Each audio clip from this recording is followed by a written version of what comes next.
Hello guys, welcome to our introduction to plants. We're going to hit the kingdom plantae today and talk about all the different groups and the special things that make organism plants. And so when we discuss plants, we're going to start with basically how they evolved. One of the key things in the major discussion question I'm going to ask you for this one is the evolutionary steps that we undergo in order to go from early algae and things along those lines to moving on the land, and then all the progressions through the different groups of plants and what evolutionary steps they had. So as we go, I'm going to kind of reiterate that each time we move up a group and kind of go over that, because that's going to be one of your short answer questions on your quiz and your test. So make sure you pay attention to this. All right. So early plants came from some of the phytoplankton that we have in our Protista kingdom. Some of those algae, they have the same type of chlorophyll, same basic setup of cells, and so we believe that they're the ancestors of land plants.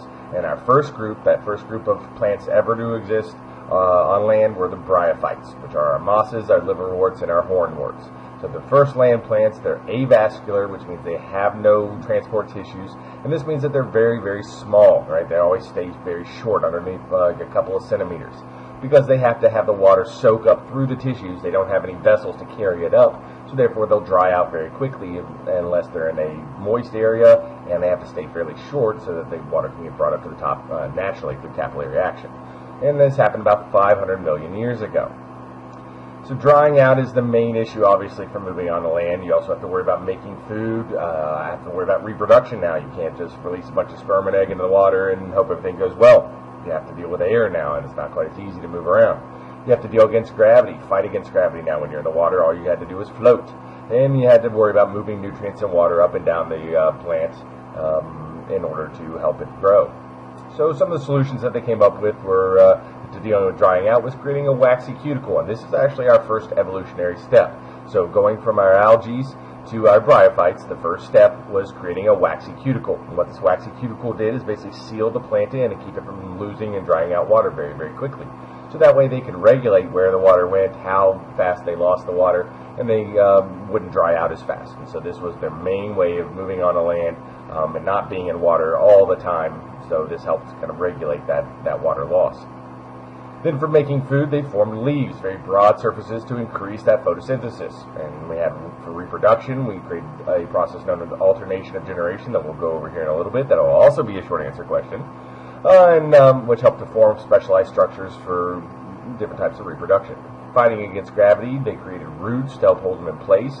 They created bark to help stiffen them up, and they had vessels that actually were pressurized inside of them to help hold the plants up and fight against gravity also. If you ever noticed, if you haven't watered a plant for a while, what happens? It starts to droop and wilt over. That's because of the pressure there's not enough water to hold the pressure up to keep the plant standing. It's called turgor pressure.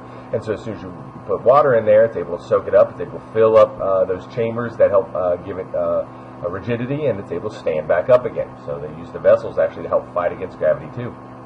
And then we'd have those vessels help with nutrient transport and water transport. So for avascular plants, it's strictly by diffusion and osmosis. But for everything else, they have xylem and phloem. And we'll talk about those in a little bit. Right, so alternation and generation. This is going to be a short answer question for you. You must be able to understand the difference between these two. And we have two stages, and it alternates between these two stages for every generation. So you have a sporophyte generation and then a gametophyte generation. The sporophyte, then gametophyte, sporophyte, then gametophyte, back and forth and back and forth. And which one's dominant and which one's less common changes as they evolve, and so it leads to certain properties that go along with our more advanced plants. So sporophyte means that all the cells are diploid, so they have two sets of chromosomes. So those are our sporophytes. Gametophytes mean that these cells only have one set of chromosomes. So most of our gametes, like our sex cells, only have one set of chromosomes, but these plants will put an entire life cycle part as a gametophyte. So they'll have an entire plant growth that is all gametophyte, that is all haploid cells. And so they'll alternate between these two stages as they grow as an alternation of their generations.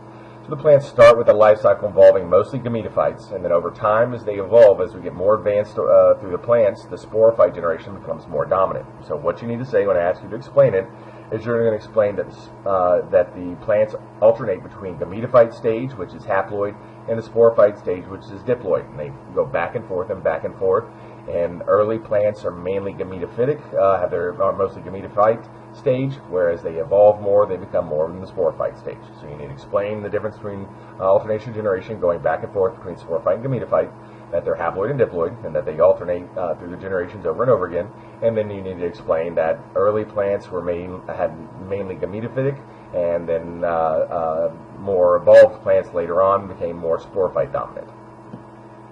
Alright, so we have our bryophytes that we've talked about, which are our avascular plants, and then every other plant or vascular known as tracheophytes. So bryophytes being our mosses and hornworts and liverworts are tiny little plants that have to live in very moist areas because they don't have any vessels to carry the water up. They just go through osmosis to get the water up. Tracheophytes have developed the xylem and phloem to help them move the sugars and move the water back and forth throughout the entire plant. So therefore they're called they're the tracheophytes. They have the vessels. Alright, so for our bryophytes again, very small, no vessels, growing moist environments. They have some economical uses for floral industry, agricultural fuel, things along those lines. And there's some examples. You can see moss all over the trees, and you can tell that this is a moist, damp environment, so it's easy for them to get lots and lots of water and that they don't dry out. And they stay very small within less than 5 centimeters. Here's a picture of hornwort or liverworts. You can see the little gimma cups all over them. That's one of the ways that they asexually reproduce. And most of these mosses have structures called rhizoids, which are kind of like roots, but they mainly are there to help anchor the plant in. And then the thallus is the body of the plant, and they go through that gametophyte and sporophyte stage. Right, so we're still going through that alternation of generation within even the bryophytes, the early plants. But most of them are gametophyte. Right, when you typically look at a moss, you're looking at the gametophyte, the green, leafy, small parts of a moss are all the gametophyte stage. The only sporophyte stage is this right here, this little hair that comes sticking up out of the top of those green gametophytes. Right? That alone is the only part of the sporophyte stage. It actually releases spores, and then those spores grow the gametophyte again. Right? So the green leafy parts of the mosses are all your gametophytes, and then only this little hair-like structure coming out of the top is actually the sporophyte stage. So most of the lifetime is spent as a gametophytic stage, and so that's why they're gametophyte dominant with that alternation of generation. Alright, they have an antheridium and an archegonium. Anthers, think of antlers, alright, are the male parts. Right, so they're the male gametophyte that produces sperm. And then they have archegonium, which produces eggs. They're the female gametophyte. So make sure you know those two structures. Antheridium is the male gametophyte. Archegonium is the female gametophyte. The antheridium will produce sperm. The archegonium will produce egg. The sperm will splash over through raindrops and other sources and swim over to the female part of the gametophyte. And fertilize the eggs, and then that's where the sporophyte will actually grow from. The sporophyte will grow that little hair-like structure, it'll produce spores, and then each of those spores will then start producing either an antheridium or archegonium. So this is the whole life cycle. It kind of goes around and around and around and around.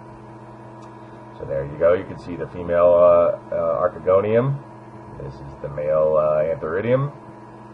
Right? And these are gimma cups, which can be our sexual or asexual reproduction. Basically, they create little fragments, and as the wind blows, it picks them up and blows them around, and they land and will regrow.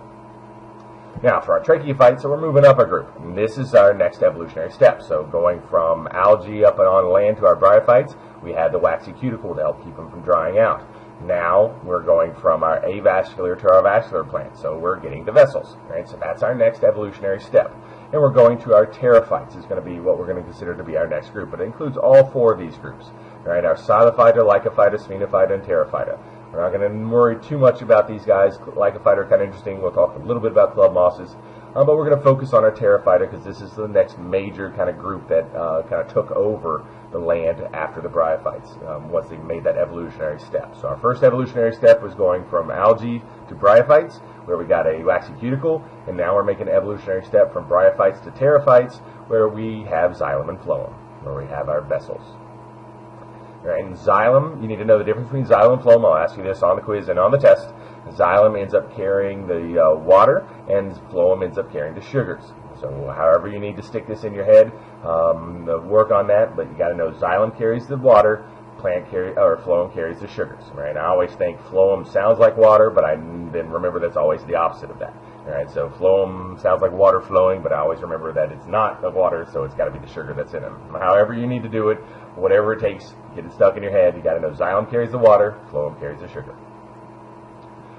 And so we got our club mosses as our next group, our Lycophyta. These guys are our first little vascular plants. This is what they look like. They're also known as resurrection ferns. So you can see that there's one on the left that looks almost completely dead. What they do is that they end up drying out. They'll curl up into a ball like this and actually completely desiccate.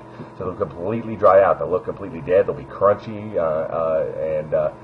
but then if you add them in some water within a couple hours, they turn bright green like this and start photosynthesizing and basically come right back to life, hence the term resurrection fern. They're a pretty cool example. They're pretty neat little guys to be able to go back and forth between these two depending on how the environment is.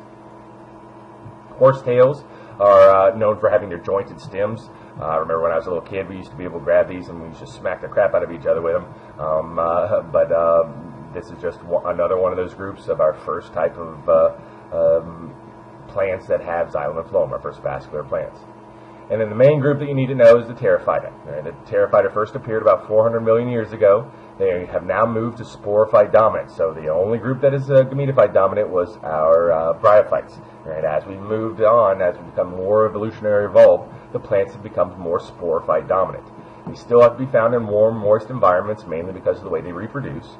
And these guys are found in floral industries. You can eat certain parts called fiddleheads, but they were kind of one of the first main plants that really took over on the land. And this is a fiddlehead here, so this is the part that some people can actually eat as it's just coming up out of the ground. It's still curled. It still can be very fleshy and tender. And it's one of those things that they teach you in like survival training. If you see them, you can actually eat them and you can get quite a bit of nutrients and sugars off of them, and water to help keep you alive.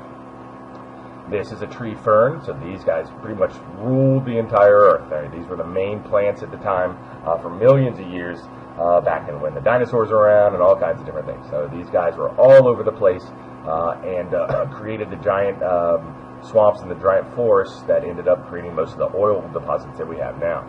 So these pretty much ruled the planet back when they were in the most important plants. And here's just a general diagram of kind of the structures of a typical fern. Typical pterophyte. Then we moved up to our next group, our gymnosperms. So we moved from our algae to our bryophytes, and we got a waxy cuticle. We moved from our bryophytes to our pterophytes, and we got our vessels, xylem and phloem, and now we're moving from our pterophytes to our gymnosperms. And this, the big step here is having seeds. Seeds are an extremely important evolutionary step. Ferns end up reproducing by spores, and that's why they have to be in moist environments, because those spores have to germinate in just exactly the right conditions for that plant to be able to survive. So they're very delicate. That's why they produce millions and millions of them. But with seeds, you start providing more nutrients for them. You give them a good start, and it makes it much easier for the young plant to be able to grow and get a good start and be able to succeed. Gymnosperms exploded when they first evolved on the planet and basically took over just about everything after when they first started showing up. They're an extremely important big group, but the main evolutionary step here is they created seeds. So the first group to make seeds, they produce seeds typically in a cone, but they have no flowers, no fruits. And these are all wind pollinated, so they release tons and tons of pollen into the air and hope that it lands on the female parts to end up fertilizing them. And the embryos are fed by that part of the seed called cotyledon, which are the first leaves, and so those feed those young embryos, those young plant embryos, until they're big enough that they can start producing leaves and photosynthesizing, so they get a much stronger start. Think of it as like a yolk for a chicken and an egg, right? It gets that young and very good start and makes it so they're nice and healthy when they are able to start living on their own. So why seeds? They protect the embryo from drying out. They provide that food supply, and a lot of them can be designed for travel. You've seen those little seeds that have propellers on them and all kinds of different stuff. Ones that stick into fur. You can have all kinds of different kind of adaptations to these. So it provides for a lot of adaptation, a lot of evolution steps. The groups of gymnosperms are the cycads, the ginkgos, the knaophytas, and the conifers. We're going to focus mainly on the conifers, talk briefly about these guys, but the conifers are the ones you're going to need to know for the gymnosperms. Right, ginkgos, if you've ever heard of ginkgo biloba or seen some of these ginkgo trees, they're all over the place. They were thought to be extinct at one point in time, and then we found a monastery in China that had several of these growing on it, and we were able to take the seeds from those, and now they're pretty much been repopulated. They're all over the place. We thought that they were so awesome because they're evergreens and really cool and provide a lot of nice shade. So they started planting them all over the place inside of cities and things along those lines, along street edges. The problem is as they hit maturity, they actually have male trees and female trees, and the female trees produce a flower that smells like rotting flesh. So they went through, they had all these pretty trees, and then all of a sudden after about 20 or 30 years, they started producing these flowers that started smelling like rotting flesh throughout the cities.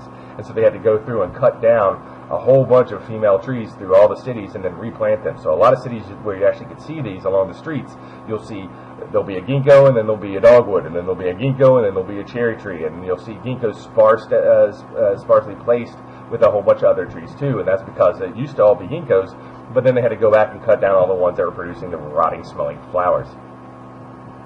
Anita Phyta is kind of this really weird plant. You can see here, very unusual as far as the design, and typically live in very dry areas.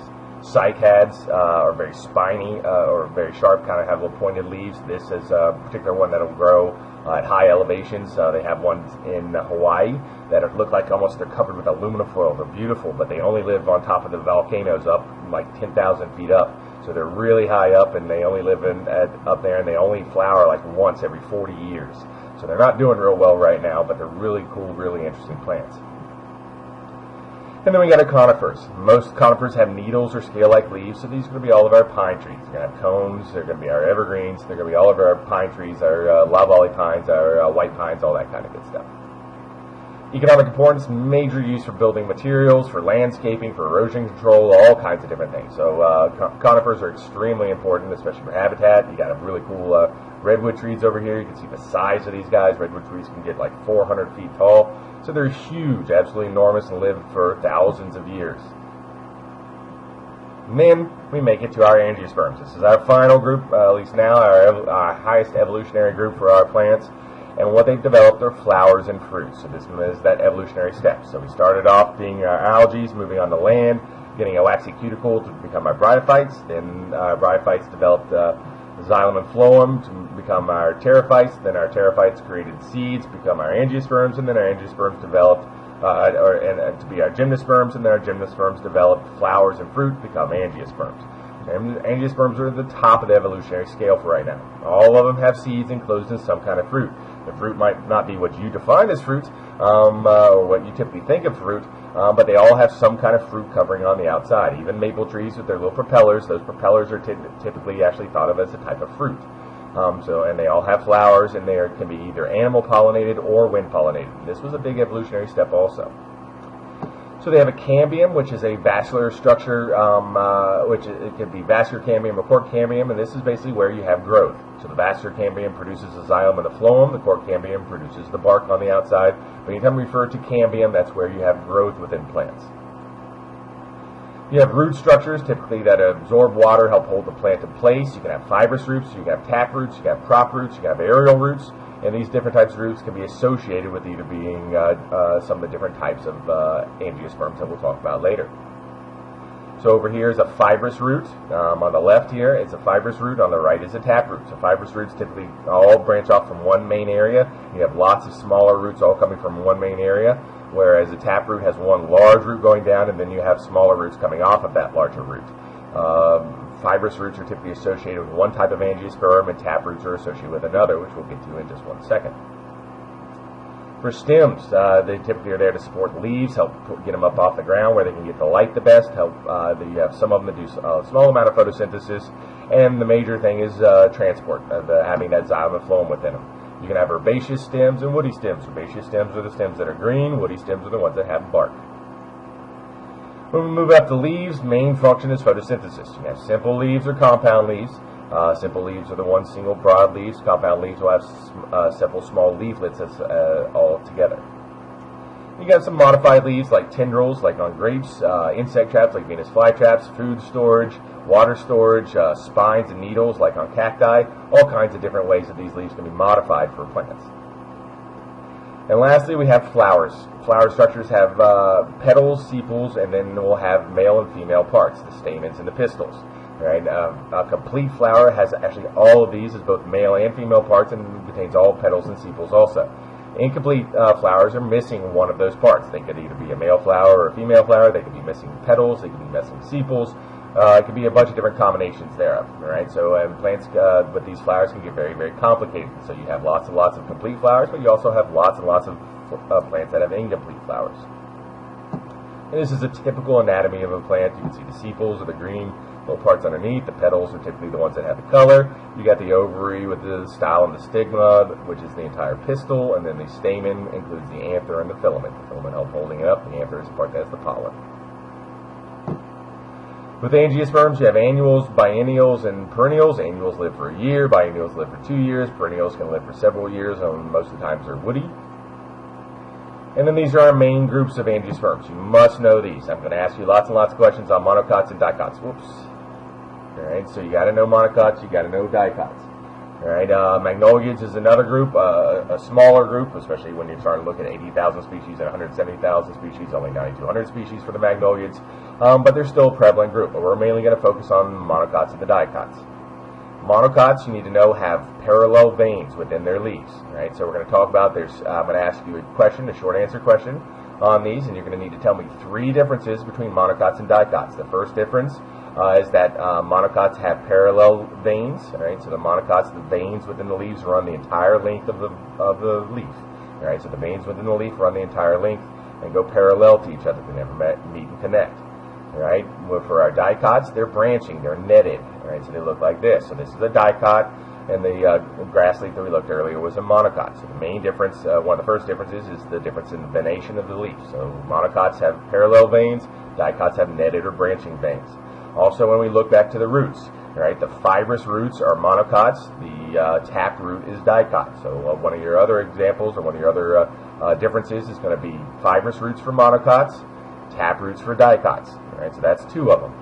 And the last one is going to be the very definition. I'm going to actually go back for a second and show you mono. Mono means 1, di means 2. Cot refers to that cotyledon that we talked about back in gymnosperms. Cotyledon is the first leaf that helps to feed that seed. All right, monocots have 1 cotyledon, dicots have 2.